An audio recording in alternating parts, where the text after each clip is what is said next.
What's up YouTube, it's your boy Nash here, welcome back to the channel. Now before we get started with this week's episode of WWE's Biggest Issue, the road to 200 subs has now come to a close and we are now 239 subs away from hitting 500 subs, and who knows, maybe we might hit 500 subs by the end of the summer. Only time will tell, but as I have said in previous videos, if this channel does get to 500 subs, I will open up this Korean LOB booster box in its entirety on the channel that I got from my partners over at Collector Store. So be sure to check them out. Link and address will be in the description below. By checking them out, not only does it support them, it also supports the channel, and I would greatly appreciate it. On the hopes to potentially pull a Blue Eyes White Dragon, a Dark Magician, a Red Eyes Black Dragon, a piece of Exodia, Monster Reborn, Pot of Greed. The possibilities are out there. However, if this channel gets to 1,000 subs, I will open up this first edition Toon Chaos box in its entirety on the channel that I also got from my partners over at Collector Store, on the hopes to potentially pull a collector's rare out of the set.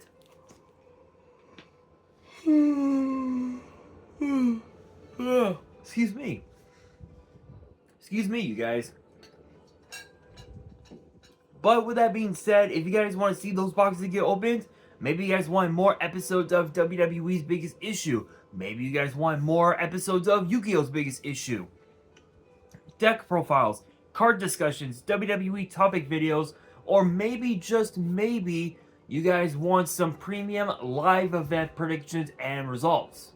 Well, if you guys want all of that and more, my channel is the place to be. So if you guys are new to the channel, and I know that a lot of you guys are, because more than 85% of you guys are watching the content, but you guys are not even subscribed. And to top it all off, we got to get more women to watch the content as well. So if you guys are watching the content, you like the content, and you want more of the content, but you guys have not subscribed as of yet, then make sure you guys do indeed subscribe to the channel, turn on the notification bell, smash that thumbs up button on this video, and as always, make sure you guys are following me on all of my social media. All my ads will be down in the description below, as will the info to my fan mail. It will also be down in the description as well.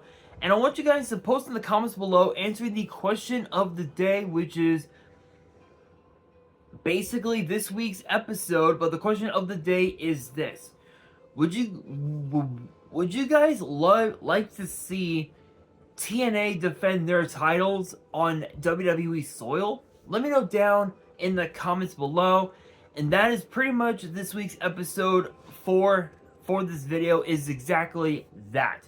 Should TNA have their champions defend their titles on WWE soil? Now, what's interesting is I'm pretty sure that I've talked about this in multiple videos in the past. But if I didn't, then this is the perfect chance for me to bring it up.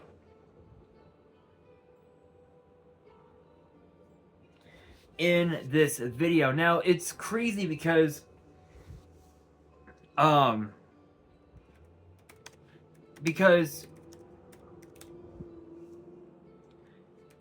you look at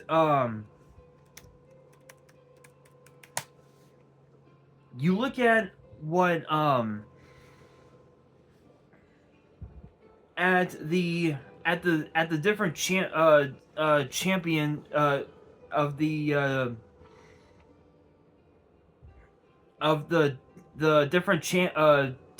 different titles that TNA has had over the years.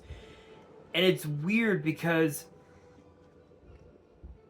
TNA, it goes all the way back to when it was when it was partnered with the NWA. And it's weird because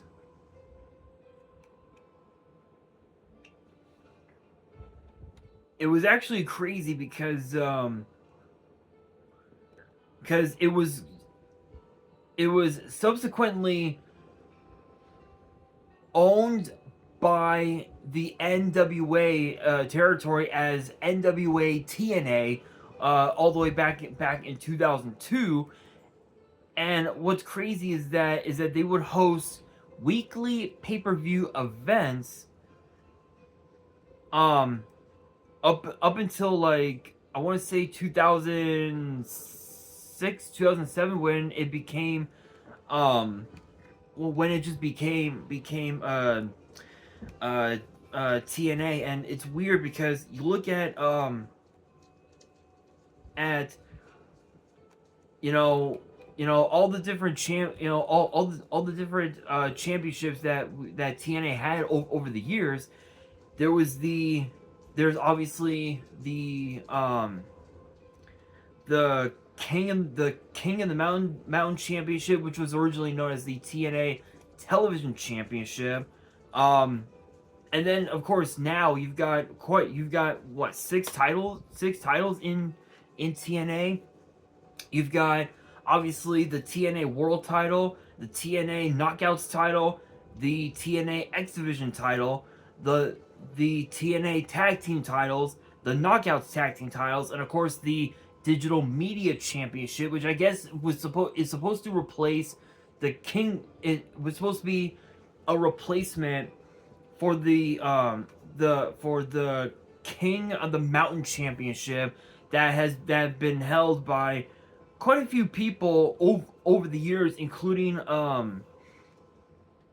including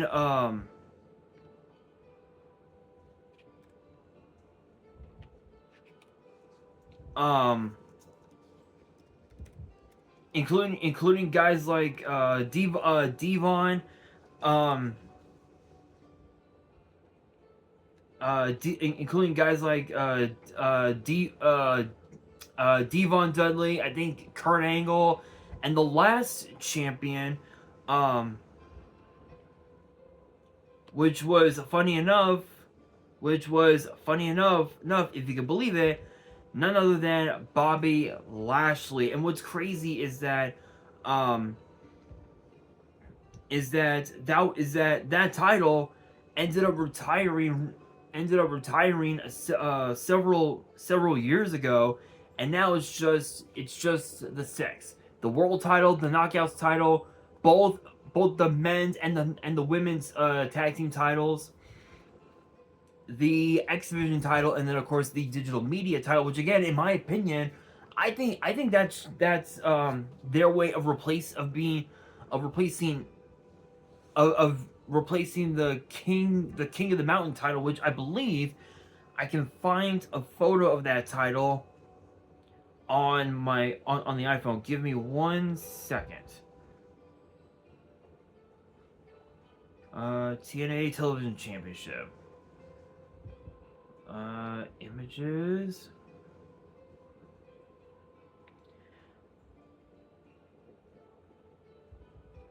So this was actually what the television championship looked like. And funny enough, I believe it was originally supposed to have been known as the Legends Championship, but they turned it into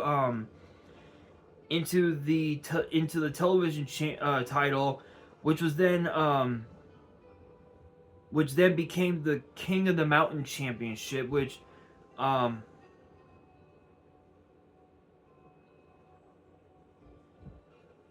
but I don't think I can find the complete like photo of the title.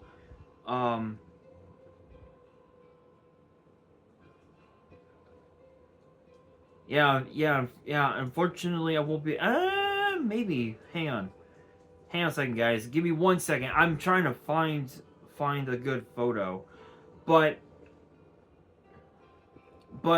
it's crazy. It's crazy because that championship has quite a bit of prestige, and it goes all the way back to like 2006, 2007 when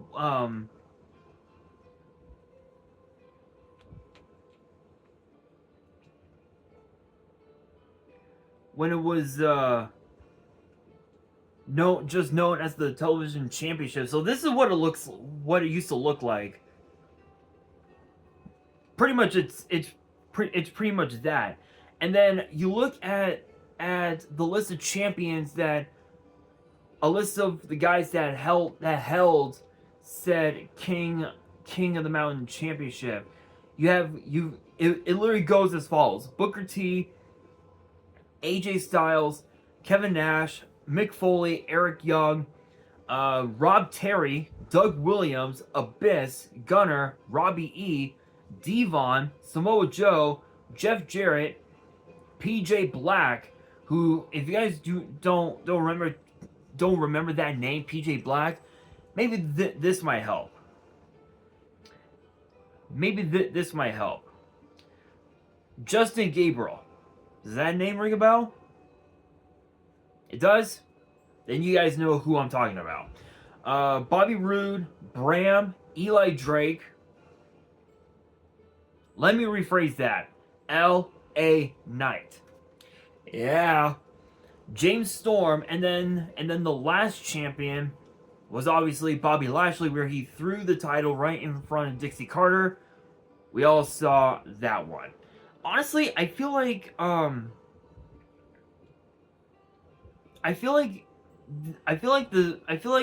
TNA King of the Mountain Championship, it didn't get as much prestige as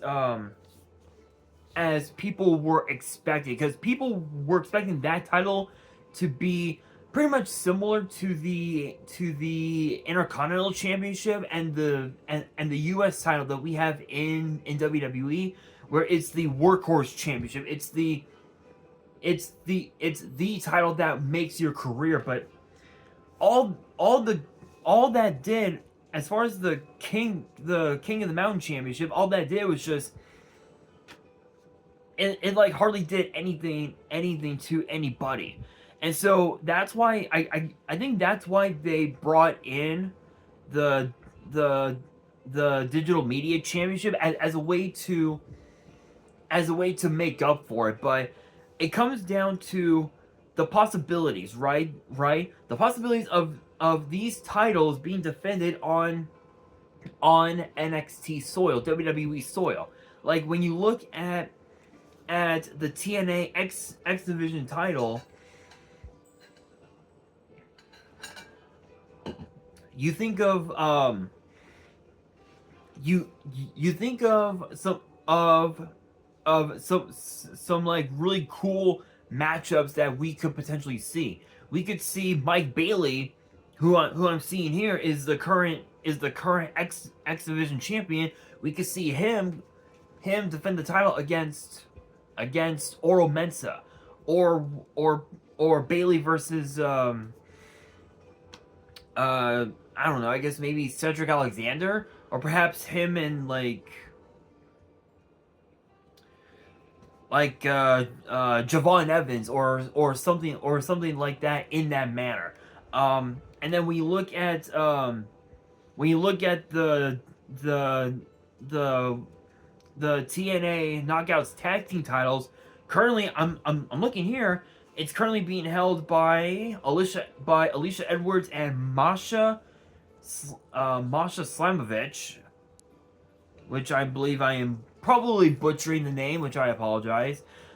We could see Metaphor's Lash Legend and Jakara Jackson challenge for those titles. We could see we could see JC Jane and Jasmine Nix challenge, or perhaps I don't know. I guess maybe Kalani Jordan and Sol Ruka, perhaps. I mean, that's a possibility. And then, of course, you got to look at the TNA World Title. Think of the possibilities, man. Dolph Ziggler, Nick Nemeth, whichever name you prefer. Me personally, I prefer Dolph Ziggler. That's what I grew up on anyway. But we could see him defend the title against Brooks Jensen, or perhaps Shawn Spears. Maybe even put the title up against Trick Williams or Pete Dunne, who we had seen on NXT over the last couple of weeks or so, ever since Tyler Bate got injured. We could see that happen, or we could even also see him defend the title against against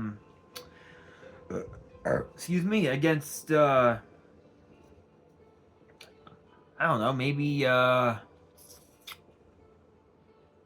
don't know. I guess maybe someone from the main roster, like maybe Carmelo Hayes or something. But then when you look at Jordan Grace and the TNA Knockouts title, one person that definitely comes into mind, my opinion, funny enough, is actually Roxanne Perez. I feel like the rematch is bound to happen at some point, but they could potentially do winner take all, which is possible, but it basically comes down to the pros and cons of the idea. And again, as I stated before, the biggest pro of the idea is the potential dream matches that fans never would have expected. Like no one would ever expect to see PCO defend the digital media title against I don't know, Noam Dar, or perhaps Ashante the Adonis, or perhaps no one would ever expect ABC, who apparently are a part of this faction called the Bullet Club, which I believe consists of a guy by the name of Ace Austin, and some other dude. We could see them defend the TNA tag team titles against I